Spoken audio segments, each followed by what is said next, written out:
बांग्लादेश से आए हुए प्रताड़ित नागरिकों को हम नागरिकता देंगे भारत के अंदर। तो आप ये बताइए, एक तरफ तो भारतीय मुसलमानों से ये कहा जाता है कि आप पाकिस्तान चले जाएं, और दूसरी तरफ गृह मंत्री जी ये भी कहते हैं कि पाकिस्तान और बांग्लादेश और अफगानिस्तान से आए हुए लोगों को हम नागरिकता देंगे। पहली बात। दूसरी बात ये है कि जो भारतीय नागरिक हैं, जो लाखों की तादाद में विदेशों में जा कर के बस गए, जिन्होंने भारत की नागरिकता छोड़ दी, आप उन्हें वापस लाएंगे?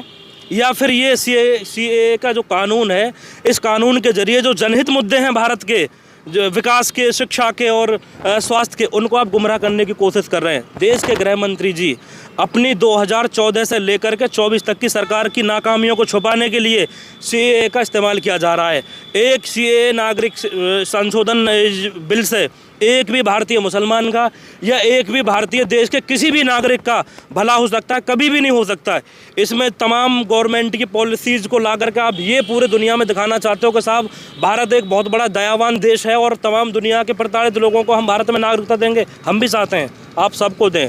पाकिस्तान, बांग्लादेश और अफगानिस्तान से काम नहीं चलेगा। अमेरिका के लोगों को भी ला कर आप बचाइए, हम तो चाहते हैं। ईस्ट इंडिया कंपनियां से बनी थी, आप ले आइए, बांग्लादेश से लाइए, ब्रिटेन से लाइए, लेकिन ये नहीं, उन्होंने काम नहीं। आप उस कंट्री का हवाला दे करके आपकी मंशा ये है कि भारत के मुसलमानों को कागज़ों के आधार पे, डॉक्यूमेंटेशन के आधार पे, नाम में स्पेलिंग मिस्टेक के आधार पे हम देश से बाहर का रास्ता दिखाएंगे। तो आप साफ साफ ये कहिए कि भारतीय सरकार को, भारत की सरकार को भारतीय मुसलमानों से परेशानी है। अगर नहीं है तो देश के गृह मंत्री जी ये कहें कि हमें भारतीय मुसलमानों से दिक्कत नहीं है, या भारत का मुसलमान रहेगा और दोहरा कानून उनके साथ रवैया अपनाया नहीं जाएगा, आप भी रहें, बाकी के सारे लोग रहेंगे, मिलजुल कर रहेंगे, जो कि 2014 से पहले भारत में रह करके आए थे। आज़ादी की लड़ाई सबने मिलकर लड़ी।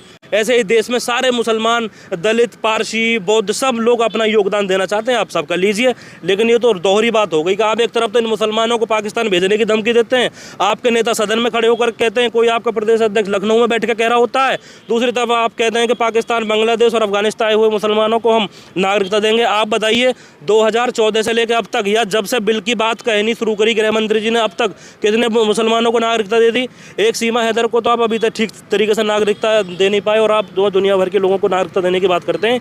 ये एक हथकंडा है लोगों को गुमराह करने का, जो देश के विकासशील जो मुद्दे हैं उन मुद्दों से गुमराह करने का इन्होंने एक नया तरीका देखा है। क्योंकि इनको मालूम है कि जब हम CAA का मुद्दा उठाएंगे तो देश का बहुसंख्यक समाज खुश होगा और जनहित मुद्दों से उनकी जो नज़र हट जाएगी। आप कहना चाह रहे हैं 2024 का चुनाव का एजेंडा आप मान रहे हैं? बिल्कुल, 2024 का चुनाव का एजेंडा है, और राम मंदिर भी उसी के एजेंडा में शामिल था, CAA ने उसी का एजेंडा है, और हल्द्वानी जो हिंसा हुई है वो भी 2024 का एजेंडा है। क्योंकि ऐसा है, जब वोट मांगने जब जाएंगे भारतीय जनता पार्टी के प्रत्याशी, तो जनता पूछेगी आपने क्या किया।